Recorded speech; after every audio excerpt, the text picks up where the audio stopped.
Buenos días, estimados estudiantes de la Tecnología Superior Universitaria en Emergencias Médicas. Bienvenidos a este espacio de reflexión que es la Cátedra de Ética y Bioética. Hoy iniciamos una travesía fundamental, no hacia la anatomía del cuerpo humano, sino hacia la anatomía de nuestras decisiones.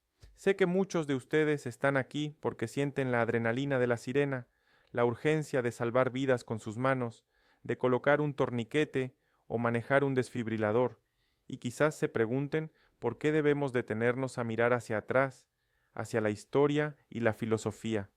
Permítanme decirles algo con total franqueza. En la calle, en el vórtice de una emergencia, cuando la fisiología de su paciente colapse y el caos amenace con desbordar la escena, ustedes no serán simples operadores de protocolos técnicos, ustedes se erigirán como agentes morales. Tendrán que tomar decisiones irreversibles en cuestión de segundos, decisiones que no solo afectarán la biología de una persona, sino su dignidad, sus derechos y su destino.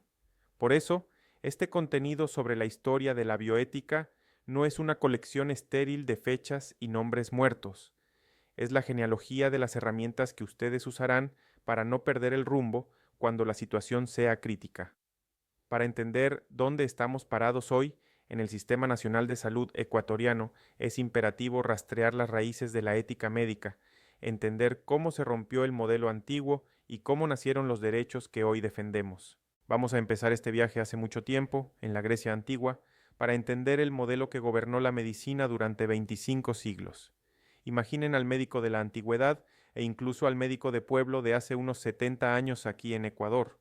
Ese profesional operaba bajo lo que conocemos como el juramento hipocrático. Este modelo establecía una relación profundamente vertical y paternalista. El médico era visto casi como un sacerdote, poseedor de un saber arcano, inalcanzable para el común de los mortales. La premisa era actuar siempre en beneficio del paciente, buscando su bien físico, pero bajo un lema que hoy nos resulta chocante: todo para el paciente, pero sin el paciente. En este esquema antiguo, la única virtud que se le exigía al enfermo era la obediencia ciega. Si el médico decía que había que amputar, se amputaba. Si decía que no se debía informar de un cáncer terminal para no deprimir al paciente, se ocultaba la verdad. Era una beneficencia autoritaria. Y aunque la intención era buena, este modelo carecía de mecanismos para respetar la voluntad individual. En la sociedad moderna, compleja y plural en la que vivimos hoy, este modelo ya no es suficiente y de hecho es peligroso. Pero, ¿cuándo cambió todo esto? ¿En qué momento pasamos de obedecer ciegamente al médico a exigir derechos y firmar consentimientos informados? El punto de quiebre, el trauma histórico que fracturó la ética médica para siempre, ocurrió a mediados del siglo XX, tras la Segunda Guerra Mundial. Quiero que visualicen el horror de ese momento. En 1947, durante los juicios de Nuremberg, el mundo quedó paralizado al descubrir que la ciencia y la medicina, cuando pierden su brújula humanista, pueden convertirse en los instrumentos más eficaces de la barbarie. Se reveló que médicos de la Alemania nazi, profesionales con títulos y batas blancas, habían justificado torturas, experimentos atroces y exterminios masivos bajo la premisa del avance científico y la obediencia al Estado. Argumentaban que el fin justificaba los medios, que el progreso de la raza o de la ciencia estaba por encima del individuo.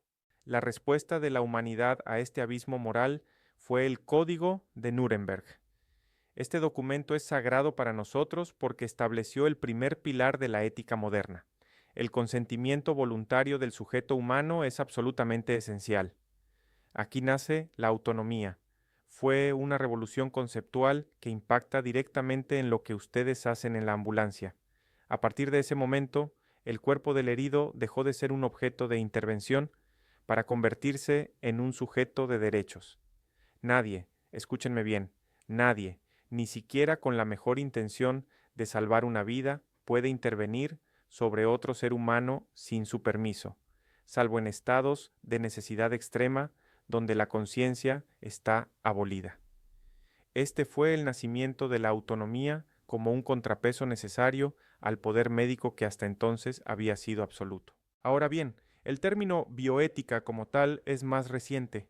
La historia académica tradicional, que suele estar muy influenciada por la literatura norteamericana, nos dice que el padre de la bioética es Van Rensselaer Potter.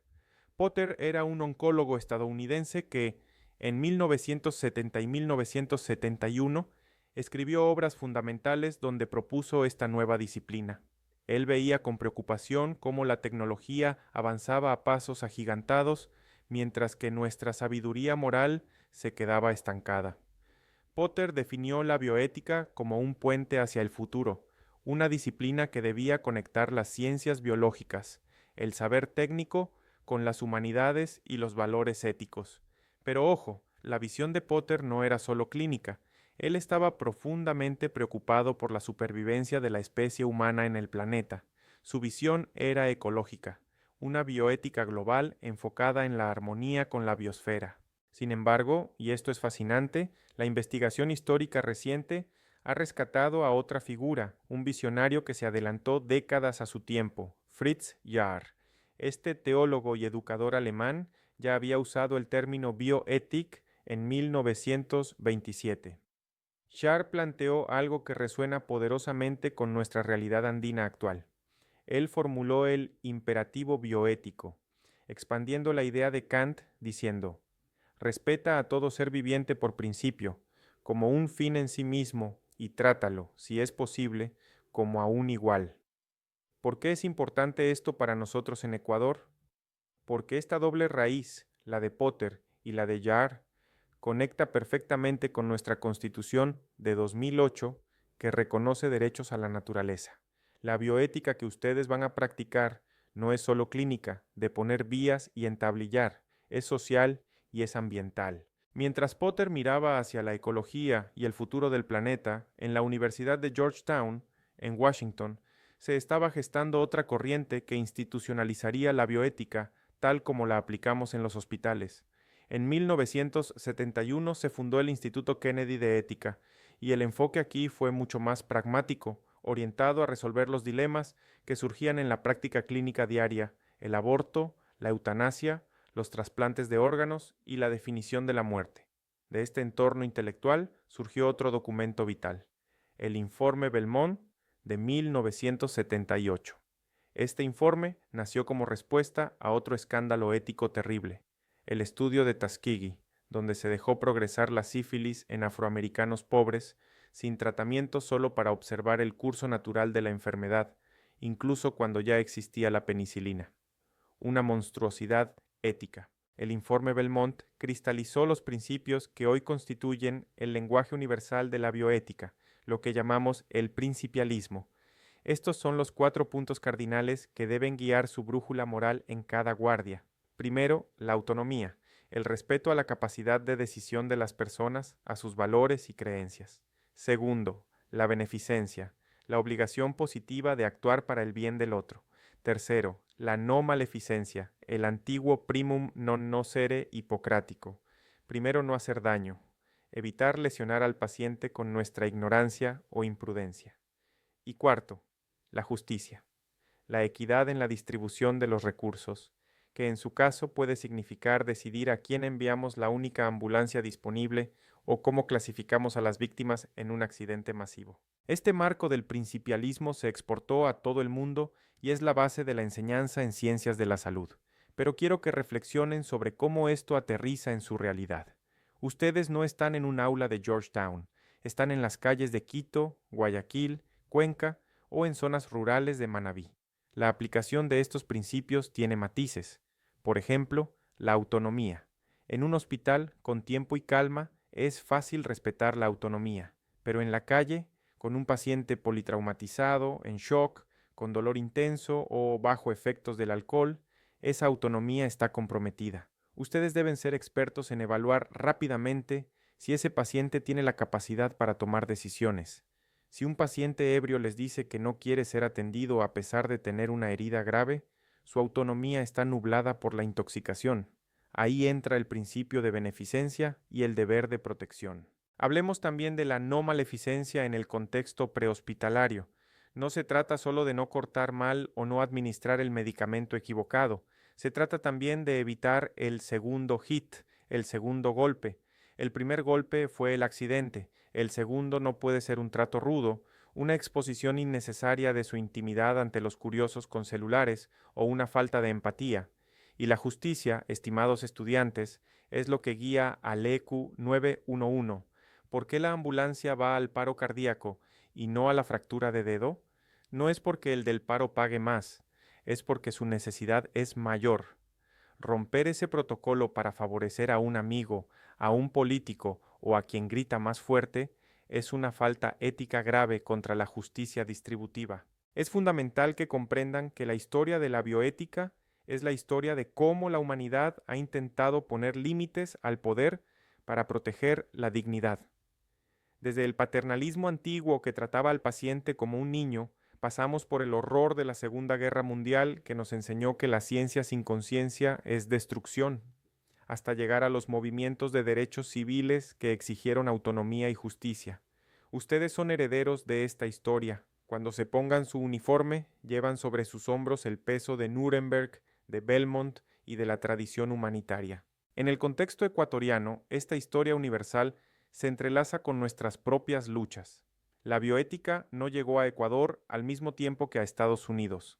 Tuvimos un retraso cronológico, pero eso nos permitió adaptarla a nuestra realidad. No importamos la bioética ciegamente. Nuestros pioneros entendieron que aquí los problemas no eran solo la alta tecnología, sino la pobreza, la exclusión y la falta de acceso básico a la salud. De eso hablaremos en profundidad en la siguiente clase, pero quiero que se vayan hoy con esta idea. La bioética no es un obstáculo para su trabajo técnico, es la base que le da sentido. Sin ética, un paramédico es solo un técnico que repara cuerpos. Con ética, es un profesional que cuida personas. Recuerden siempre que la emergencia impone una presión brutal sobre la toma de decisiones. No tendrán tiempo para consultar libros o llamar a un comité de ética cuando estén reanimando a un paciente en la calzada. Por eso, estos principios, esta historia, deben estar integrados en su ADN profesional. Deben ser algoritmos morales preprogramados en su mente. ¿Respeto la negativa de este paciente? Evalúo capacidad. ¿A quién atiendo primero en este accidente de bus? Aplico justicia y triaje. ¿Cómo protejo a esta víctima de violencia? Aplico no maleficencia y confidencialidad. La formación del tecnólogo superior en emergencias médicas trasciende la instrucción técnica. Ustedes son la primera línea de defensa de los derechos humanos en los momentos más vulnerables de la vida de un ciudadano. La historia de la bioética nos enseña que el poder que ustedes tienen sobre la vida y la muerte debe ser ejercido con humildad, con respeto y siempre, siempre, bajo el marco de los derechos fundamentales. En la próxima sesión aterrizaremos estos conceptos globales en la tierra ecuatoriana, explorando nuestra Constitución, el Sumac Causai y cómo la legislación nacional ha transformado su profesión de un voluntariado virtuoso a una responsabilidad legal y profesional ineludible. Muchas gracias por su atención.